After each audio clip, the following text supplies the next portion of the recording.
Hi, Gary here.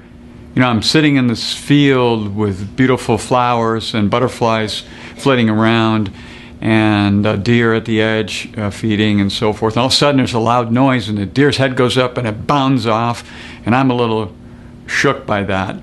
Well, what just happened? Well, both of us kind of had this reaction from our amygdala inside our limbic brain that says, flight or fight. But second to that is really our ability to have some conscious thought about what to do next. And I really want to talk about this whole fear state that we do get into. Years ago, one of my mentors taught me a very valuable lesson and said, Gary, most of the time people are in a fear state. Understand that. And it's for two reasons, typically. First is they're going to lose what they already have.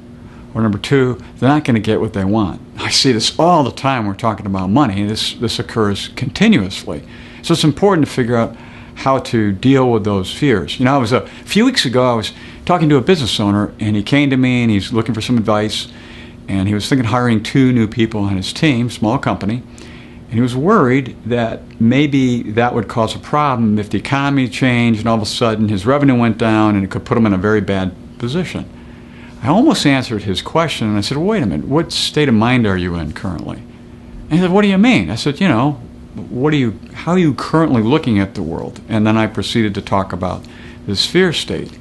And he said, gosh, I never thought of that. I'm really, really fearful right now about this. I said, yeah, and you have to kind of have the intentionality about where you currently are and the awareness to then do that. And it really helped him a lot moving through that. There's this statement that everything you want is on the other side of fear. I read somewhere, and I think that's really true. Plato basically said we can easily forgive a child for being afraid of the dark. However, the tragedy in life is when men are afraid of the light. And then Sophocles also made a statement to the effect of, to him who is in fear, everything rustles. And it kind of takes us back to that field with that deer bolting from that noise. Well, I recognized the noise for what it was. It was a four-wheeler. And so right away, consciously, I went back to watching the butterflies flying around and enjoying this peaceful serenity that I had right now. I'm going to leave you with a final story. A young mother is putting her son to bed after a particularly stormy night, and he asks her to stay with him tonight.